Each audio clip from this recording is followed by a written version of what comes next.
तो एक user name की फील्ड दे दी हमने, एक पासवर्ड की दे देते हैं।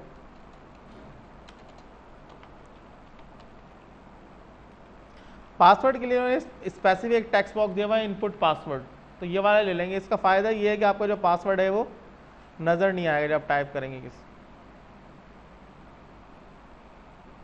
फिर उसके बाद यहाँ हम लॉगिन का एक बटन दे देते हैं।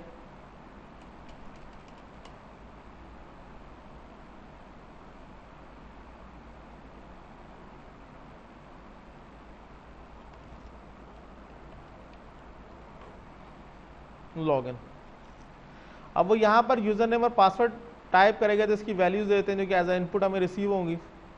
तो इसको ने दिया हमने txt user,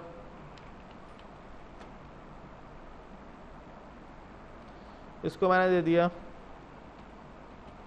txt password.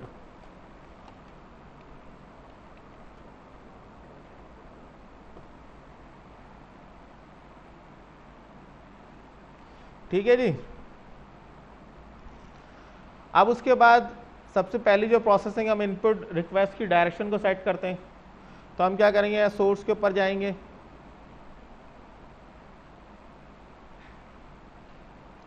Body के फौरन बाद फॉर्म का टैग बनाएंगे,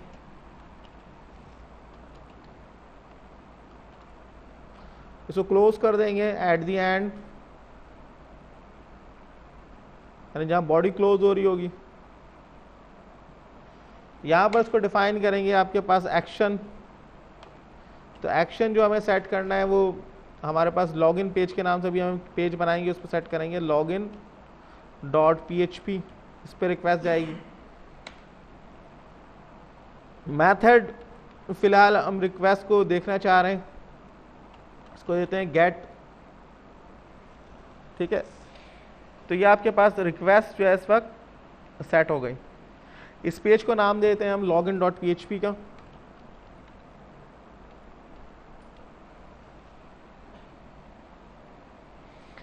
इसको चला के देखते हैं।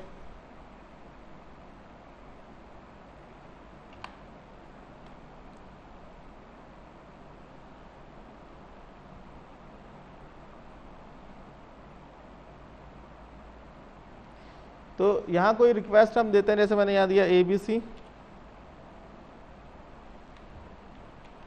1 2 3। तो ये वैल्यू जो है ना यहाँ पर URL में आ रही है, यानी एज ए क्यूरी स्ट्रिंग। अब इसको यहाँ से रिसीव करके हम प्रोसेस करवाएंगे, और अभी जस्ट हमें ये शो करवाना है कि ये वैलिड लॉगिन है या इनवैलिड है। तो सबसे टॉप पे इसकी रिक्वेस्ट को रिसीव कर लेते हैं, क्वेश्चन मार्क PHP।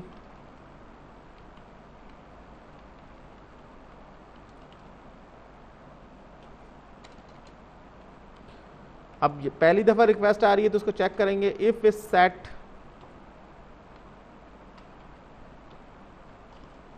$_ get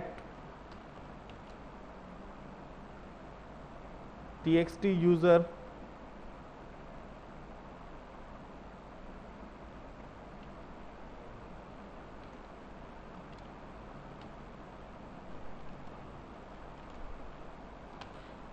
अगर ये होगा तो इनकी वैल्यूज को रिसीव कर लेंगे हम, यानी $username is equal to $_ get txt user and $password is equal to $_ get, जो सेकंड वेरिएबल हमें रिसीव हो रहा है txt पासवर्ड, इसको दे देंगे।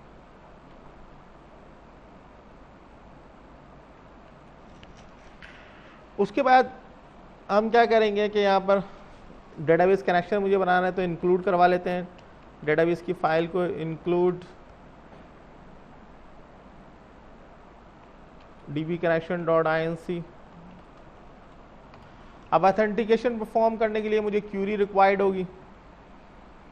तो यहाँ जो क्यूरी हम लिखेंगे वो ये होगी कि select static from login where user name is equal to ABC and password is equal to ABC 1 2 3। तो अगर इसके अगेंस्ट हमें रिकॉर्ड मिल जाते हैं तो इसका मतलब ये है कि ये वैलिड यूजर नेम है, क्योंकि इसमें रिकॉर्ड आ गया। और अगर इसके अगेंस्ट हमें रिकॉर्ड नहीं मिलते, दैट्स मीन ये कि ये एक इनवैलिड यूजर नेम है, कोई रिकॉर्ड नहीं मिला। अब मैं रिकॉर्ड को काउंट करना चाह रहा हूं, तो रिकॉर्ड काउंट करने के लिए यहां पर एक फंक्शन होता है काउंट स्टैटिक, इससे हम रिकॉर्ड काउंट कर सकते हैं। इसको अगेन मैं चला के देखता हूं, तो ये आपको दिखा रहा है कि टोटल नंबर ऑफ रिकॉर्ड 1 है, यानी अगर 1 हमें रिकॉर्ड मिलते हैं तो ये वैलिड लॉगिन है, और अगर 1 रिकॉर्ड नहीं मिलते तो ये इनवैलिड लॉगिन है। तो इस चीज को हम यहां पर अपने पास लिखेंगे जब हम इसको ऑथेंटिकेट कर रहे हैं। तो यहां आ जाएगा $query is equal to this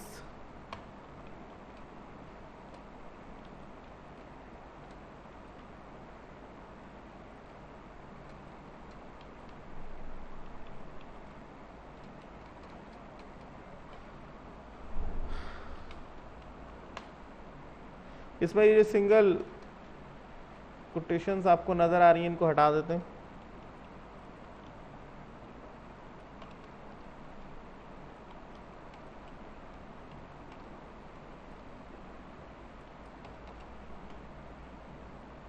values जो हैं वो हम ये वाली नहीं लेंगे, तो फिक्स है ये वाली लेंगे जो यूजर प्रोवाइड कर रहा है, यानी $यूजर नेम और $पासवर्ड। उसके बाद इसको कनेक्ट करेंगे क्यूरी को कनेक्शन के साथ, तो एक कमांड वेरिएबल बना लेते हैं, $command is equal to MySQL _query, और इसके अंदर प्रोवाइड कर देंगे $query और कनेक्शन। इसको एग्जीक्यूट कर देंगे, तो fetch raw यानी $raw is equal to MySQL _fetch _raw, और उसके अंदर कमांड प्रोवाइड कर देंगे यानी $command। अब इसके अगेंस्ट हमें नंबर ऑफ रिकॉर्ड्स मिलेंगे, जैसे यहाँ हमें मिल रहे हैं 1, इसको मुझे गेट करना है, तो एक नंबर ऑफ रिकॉर्ड का वेरिएबल मैंने यहाँ बना लिया $number of record is equal to $raw 0, क्योंकि ये एक ही कॉलम बनाएगा तो उसकी पोजीशन 0 होगी, तो यहाँ दे देंगे $raw 0। अब इसको यहाँ मैं चेक करवा के एक वेरिएबल बना लेता हूँ जिसमें इनिशियल वैल्यू हमने नल सेट की है, जैसे $message is equal to null, initial value इसमें नल होगी। अब यहाँ मैंने इसको चेक करवाया कि if number of record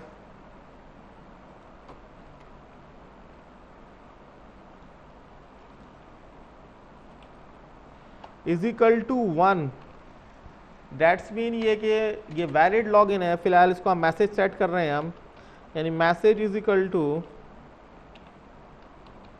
valid login. लेकिन एक्चुअली यहाँ पर हम इसको दूसरे पेज पे रीडायरेक्ट करेंगे, यानी अपडेट प्रोफाइल के ऊपर। अभी फिलहाल हम मैसेज शो करवा रहे हैं। और एल्स की सूरत में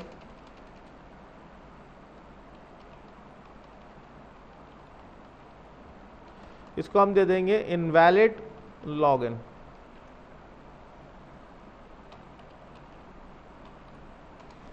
और ये जो मैसेज वैल्यू है इसको हम कहाँ प्रिंट करना चाह रहे हैं, इसको हम यहाँ प्रिंट करना चाह रहे हैं, तो यहाँ पर PHP इनकॉर्पोरेट कर देते हैं इस जगह पर। तो यहाँ लिखेंगे question mark PHP question mark this print dollar message.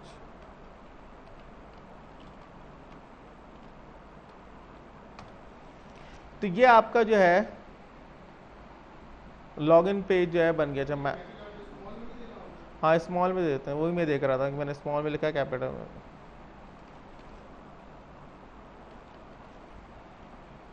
तो इसको सेव करते हैं, चला के देखते हैं।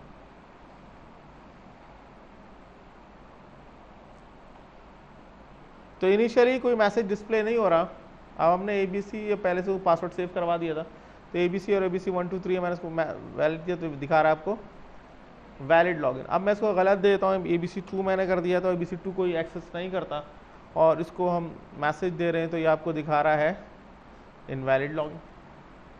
तो यहाँ पर हमारा जो लॉगिन पेज है वो वर्क कर रहा है। हाँ बोले।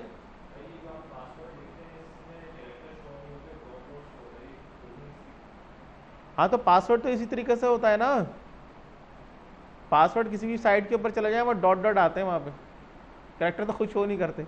हाँ आप कुछ बोल रहे हैं? क्लियर है भाई, आगे चले। अच्छा जी, तो इसके अंदर एक और चीज़ है कि यहाँ पर पासवर्ड हमने यहाँ तो हाइड किया हुआ, ऊपर शो हो रहा है, तो ऊपर भी नहीं होना चाहिए ना, गलत है। तो उसको हम क्या करेंगे, इसका मेथड चेंज कर देंगे। तो ये गेट की वजह से शो होता है ऊपर, तो इसको पोस्ट कर देंगे। तो यहाँ आ जाएगा डॉलर पोस्ट। हाँ डॉट डॉट किस तरीके से शो होता है, देखो यहाँ पर दो इनपुट फील्ड नजर आ रही है आपको। एक इनपुट नजर आ रही है इनपुट टेक्स्ट, एक इनपुट नजर आ रही है इनपुट पासवर्ड। तो इनपुट पासवर्ड के अंदर ये चीज बनती है। इसी तरीके से इस पे एक और चीज नजर आ रही है इनपुट फाइल। इनपुट फाइल के अंदर फाइल ब्राउजिंग की तरफ चला जाता है, उसका देखें तो ये बिल्कुल आपको डिफरेंट नजर आएगा इसके। तो ऐसा बन जाता है, इसमें ब्राउजिंग आ जाती है। ठीक है, इसी तरीके से इसके अंदर जो है बस ये तीन ही है इनपुट। ठीक है, एक हिडन फील्ड भी है, यानी ऐसी फील्ड होती है जो कि यूजर को नजर नहीं आती लेकिन इसमें वैल्यू होती है, मुझे भी नजर नहीं आ रही है, ऐसी हो गई है। कंट्रोल Z कर देते। अच्छा, हम बात कर रहे थे कि जो वैल्यू है URL पे आ रही है तो यहाँ पर ना आए, तो उसके लिए इसका जो मेथड है वो पोस्ट कर देंगे फर्स्ट वन, और ऊपर भी जहां पर हम गेट यूज कर रहे हैं वहां पर क्या आ जाएगा, पोस्ट आ जाएगा। तो यहां पर ही पोस्ट आ गया, यहां पर ही पोस्ट कर देंगे इसको, यहां पर ही पोस्ट कर देंगे। अब इससे ये होगा कि जो वैल्यू है वो आपको नजर नहीं आएगी जब रिक्वेस्ट प्रोसेस होगी।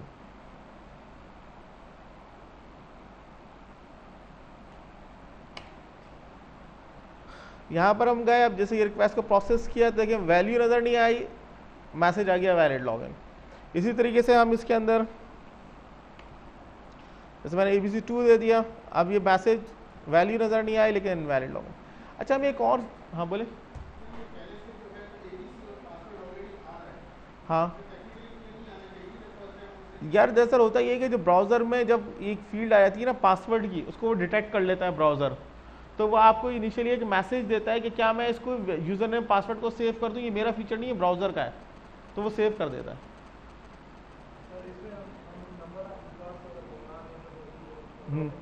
हाँ हाँ, अगर नंबर ऑफ रिकॉर्ड 0 होंगे तो ये आपको इनवैलिड लॉगिन का मैसेज दे रहा है ना।